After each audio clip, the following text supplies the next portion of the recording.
entender, né, o que seria esse chamado, né? Se o senhor pudesse falar agora, esmiuçar, né, como é que foi essa experiência do senhor com Deus? É que assim, Pena, eu comecei a dar os primeiros passos, muito cedo, ia com a minha avó, na questão da igreja, né? Já que falou que tem pessoas que não, de repente não professam, né, o cristianismo. Eu comecei muito cedo indo com a minha avó, com o meu avô.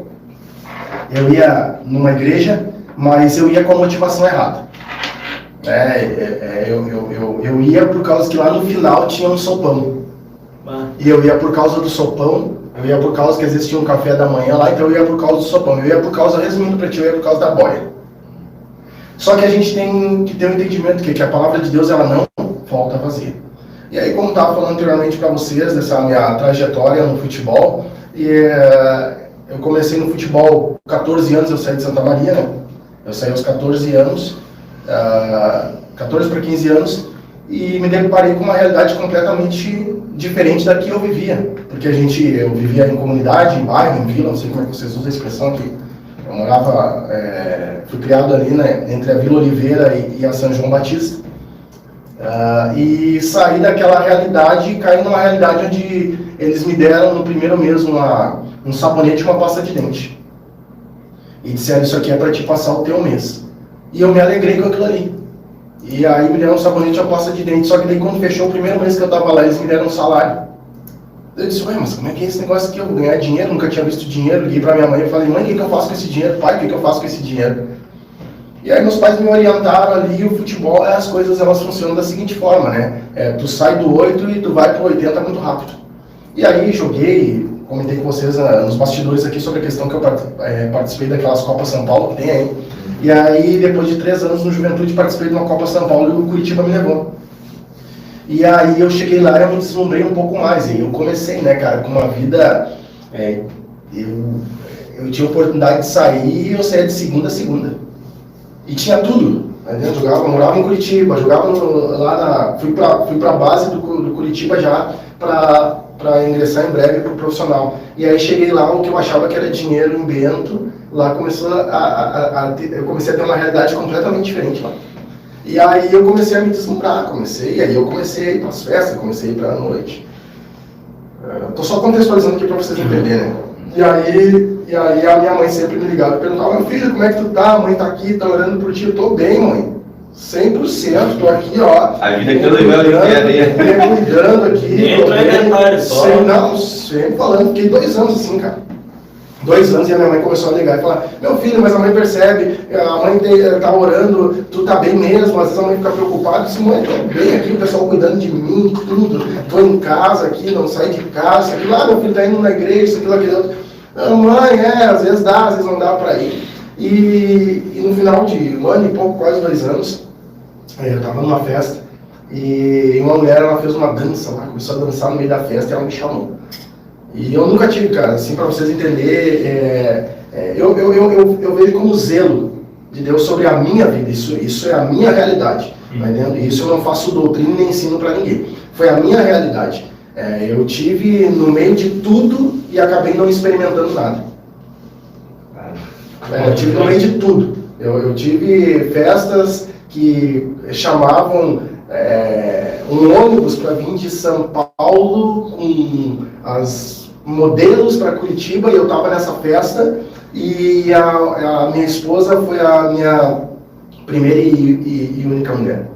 Eu nunca bebi, eu nunca fumei, nunca me droguei. E com as carreiras lá, porque tinha dinheiro, tudo era fácil, com as carreiras, com a droga, com álcool, tá vendo? Tudo à disposição. Entende? E aí eu quero tocar no assunto para vocês que a palavra de Deus ela não volta vazia. Porque toda vez que eu ia fazer algo errado, algo me inquietava lá dentro de mim. E hoje eu tenho entendimento que esse algo que me inquietava para que eu não viesse a fazer aquilo que era errado, era o próprio Espírito Santo. Tá entendendo? O Espírito Santo ministrava o meu espírito. E aí, numa festa na noite, a mulher me chamou, e aí ela passou por mim e me pegou. Não, como é que chama isso aqui, né? Fala o cangote. Cangote? Na bola? Na bola, aí pegou, meu cangote. Aí a mulher me pegou aqui, cara, ela se aproximou de mim e falou algo E aí ela me soltou, ela deu uma volta, ela voltou, quando ela me pegou, ela falou algo, ela veio se aproximou, tipo que fosse me dar um beijo. E aí eu só escutei, não, minha mulher não! Um negão forte, grandão assim, bração bem maior que ele. Aí veio assim, cara, quando eu vi aquele pé assim no meu rosto, eu me abaixei e ele caiu no chão e eu saí. Eu tava num local chamado Fábrica do Samba, a maior casa de samba da América Latina. E aí eu tava lá e eu saí rastejando. E aí eu fui pros meus amigos que estavam no camarote. E aí eu pedi pra eles, cara, ó, aquele cara lá quis me bater, cara, quis me voar em cima de mim, a mulher dele me chamou. E aí os meus amigos, né, entre aspas. E aí tava o camarote lotado, falei com todos eles, eu disse, cara, por favor, me ajuda, o que vai acontecer? Porque esse homem lá embaixo, ele começou a mandar esvaziar a boate. Acho que tinha mais de 1000 pessoas lá, começou a mandar esvaziar. Baixou para 800, 600, 500 pessoas, e aí eu vi que eles começaram a pegar pessoas que eram parecidas comigo, pegavam enganados e jogavam escada abaixo. E aí os meus amigos falaram, mas é que tu tocou na mulher de um dos maiores bandidos e traficantes aqui de Curitiba. Caramba! Aí eu comecei a chorar nesse ambiente, né, e os meus amigos disseram, Alciano, tu fez essa daí, agora tu assume, cara, e não dá pra nós se envolver. Caramba, abandonar. Aí eu peguei e eu disse, cara, eu preciso fazer alguma coisa, e eu comecei a chorar. Aí eu fui em todas, da mais bonita, a mais feia, eu disse, por favor, me abraça, sai comigo, diz que tu tá comigo aqui. E aí todo mundo me abandonou. Todo mundo me abandonou. E eu fiquei lá no camarote, fiquei sozinho, e aí eu comecei a chorar. Eu disse, se esse Jesus da minha mãe, ele existe, ele funciona, eu não sabia, né, cara, não tinha entendimento. Esse tal Jesus aí que a minha mãe fala, eu vou sair daqui desse ambiente, desse lugar, e eu nunca mais vou voltar para isso. E aí eles fizeram um cordão, fizeram tipo um cone, né? E aí mandaram esvaziar a boate, o cara mandou esvaziar tudinho lá, tava tocando tudo no Nobre no dia. Mandaram esvaziar o local lá, e aí quando começou a esvaziar o local, aí eles começaram a ver as pessoas, né, que estavam passando, né? Resumindo para vocês a história, eu passei nesse cordão, tava a mulher e o cara, e eles estavam lá, eles olharam os caras que estavam com eles olharam no meu rosto, a mulher olhando no meu rosto, o cara olhando no meu rosto, ainda ficou olhando assim. Eu passei, eles olharam pra mim, eles não me conheceram. Forte. Aí quando eu saí ali, eu não consegui olhar pra trás, com medo, e eu comecei a chorar mais ainda. E aí eu falei, Senhor, eu te entrego as minhas mãos, eu te entrego a minha voz, eu te entrego o meu corpo, para esse tal Jesus da minha mãe. Então esse foi o meu processo de conversão, né? E aí no decorrer da caminhada comecei a participar de reuniões de atletas de Cristo. Aí comecei a conhecer verdadeiramente quem era Jesus. Aí eu comecei a ver a vida de quem tinha Jesus. Eu não estou falando de uma religião, né, cara? Eu não estou falando de uma religião. Porque às vezes a gente fala de Jesus, as pessoas pensam, os caras são religiosos, aquele outro, os caras... E tem aquela diferença, né, cara? Do cristianismo, quando tu parte a entender o que está aqui na Bíblia, na palavra, e tu começa a obedecer os mandamentos pela qual estão na palavra, as ordenanças e os ensinamentos de Jesus. Isso é cristianismo. Aí a religião, ela é o processo de tu tentar te religar a Deus através de formas, tá entendendo? Através de barganhas, quem dá mais, tá entendendo? Dá que ele vai te curar, dá que tu vai receber, cara, isso é barganha, aí já não é cristianismo, tá entendendo? Então aí eu comecei a entender verdadeiramente o que era o cristianismo. Comecei a ver que tinha um monte de gente que estava envolvida com algo que parecia que era, mas não era, e aí me foi apresentado a Bíblia e a palavra. E aí eu disse, mano, eu quero esse negócio pra mim. Se esse negócio aí é assim, dessa forma, comecei a participar das reuniões de atletas de Cristo, e eu chegava no vestiário do clube, né? E eu via os atletas, o proceder daquele que era cristão, e o proceder daquele que não tinha Jesus. Eu via que o atleta, né? Falando sobre atleta aqui, nem era pra falar sobre isso, eu acho que não. Mas o proceder do atleta, quando acabava o jogo, o que tinha família e o que não tinha família, o que tinha Jesus e o que não tinha Jesus. Aí eu disse, cara, eu não quero isso pra mim, eu quero estruturar, eu quero ter uma família estruturada, eu quero ter uma esposa, eu quero ter filhos, eu quero ter sabe, não quero essa bagunça, porque as pessoas tinham muito e não tinham nada. Eu vivi no meio de pessoas, os caras milionários, eu vi cara que tinha muito, cara que não tinha nada, entendendo? E eu via que a diferença entre um e outro era o vazio. Entende? Tanto tendo muito quanto não tendo nada, eles tinham o mesmo vazio quando não tinham Jesus. Aí eu disse, não, eu preciso ser uma pessoa que... Eu preciso ser inteligente. E o que eu quero? Eu quero para minha vida, eu quero ter essa vida plena que esses caras estão tendo. E aí eu quis andar com Jesus. Aí eu optei, né, cara? Então, e eu ficava na frente dos palcos, né, nas festas. Essa é engraçada. Ficava na frente dos palcos nas festas, porque eu sempre gostei de música. Daí eu aprendi, eu tocava todos os instrumentos, né? E aí eu aprendi, tocava corda, tocava percussão, e aí eu ficava na frente, né? E aí isso foi num sábado. No outro sábado, que eu aceitei a Jesus na rua, no outro sábado eu disse, eu vou numa igreja. E eu fui numa igreja. E eu cheguei na igreja, eu parei na frente do palco ali da igreja, né? Parei na frente, estava o pessoal fazendo a passagem de som, os ministros da igreja, e eu cheguei e parei lá na frente. E aí, eu me lembro que eles pararam de tocar, eu não entendia nada. Veio um rapaz e começou, falou algumas coisas, eu não me lembro, e eu olhando para os músicos, e pensando, quando é que vai começar o show? E aí esse rapaz falou, esse rapaz fez que hoje eu entendo que era uma oração, e aí acontece que o pessoal começou a tocar. O pessoal tocou, veio o pregador, pregou, e eu fiquei lá na frente parado. E toda uma igreja atrás de mim, todo mundo sentado. E aí depois que acabou lá, tudo, eu perguntei para os caras, já acabou? Eu era acostumado, né, ir pra festa, ir lá, ficar lá 6 horas lá. E aí eu disse, mas só 1h30, já acabou o show. E aí um amigo meu veio e falou assim, Elcião, tu pagou um mico aí, cara. Eu disse, como assim paguei um mico? Tu ficou o tempo inteiro, o pastor pregou, os caras fizeram louvor, o cara ficou. Era a prática que eu tinha quando eu ia pra noite. Caraca.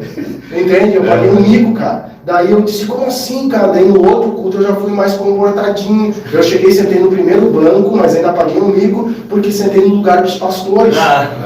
E não queria sair de lá. E aí eu vi que chegou os caras ali, eu fui numa igreja que eles tinham um proceder diferenciado, assim, tipo que nem o William. Com umas roupas diferentes. E aí eu me deparei com uma situação de que os caras estavam com a roupa que era diferente da minha. E aí eu disse, mas... Daí perguntei, dá pra ficar aqui? Daí um bateu na minha perna, assim, não, pode ficar aí. Eu fiquei na frente junto com os pastores, começaram a tocar, eu fui pra frente, só que daí eu me liguei. Quando veio aquele cara pra falar sobre, que ia falar da Bíblia, né, que eu falava os da Bíblia, vamos falar, quando o da Bíblia for pra falar, aí eu peguei e vim, sentei junto com os homens que estavam, os homens de preto. Tá entendendo? Aí sentei e fiquei lá. E eu de bermuda ainda, cara. Sério, cara. Mas então a minha caminhada, ela começou dessa forma, né? A questão do próprio chamado, cara, se tu me perguntasse no meu chamado, como é que eu identifiquei o meu chamado, cara, é uma questão que precisa fluir com muita naturalidade. Hoje eu estava falando com a minha esposa, ela disse, mano, o chamado ele envolve as coisas para mim aconteceram com muita naturalidade, entende? Eu comecei com uma galera do louvor lá em Bento Gonçalves, porque assim, eu fiquei 10 anos servindo meu pastor lá, o pastor João Batista, lá em Bento Gonçalves, na Igreja Batista Ágape, lá, Nacional Ágape. Fiquei servindo por 10 anos lá. E o chamado, eu me lembro que um dia ele chegou e me lançou um desafio. Ele falou, Elcio, tu começa a andar com a galera do louvor e começa a acompanhar eles para mim. E era um número de 54 pessoas, cara. 54 pessoas no Ministério de Louvor. Só que eu estava lendo a Bíblia. Eu inventei de ler a Bíblia. E eu comecei a ver o que era certo e o que era errado. E aí a gente se deparou com algumas situações que muitos dos ministros queriam tocar, fazer coisas que não eram concedentes à palavra. E eu comecei a falar, gente, mas não pode ser assim, gente, não pode ser assim. Ficou 5 pessoas. Generou. Não, mas eu não pedi para ninguém sair. Todo mundo saiu porque não concordava com o que eu falava. Com o que eu falava? Não era com o que eu falava. Era com o que a Bíblia diz. E eu falava, gente, não dá o proceder, gente, o comportamento, gente, o que a gente está fazendo não está agradando ao Senhor. Eu comecei a entrar em crise. Só que o que aconteceu? Passou o tempo e essas pessoas começaram a ver o quê? Porque eu sempre digo, né, as pessoas elas podem não respeitar a tua pessoa, mas elas vão respeitar a unção que está sobre ti. Entende? Elas podem não querer respeitar a pessoa.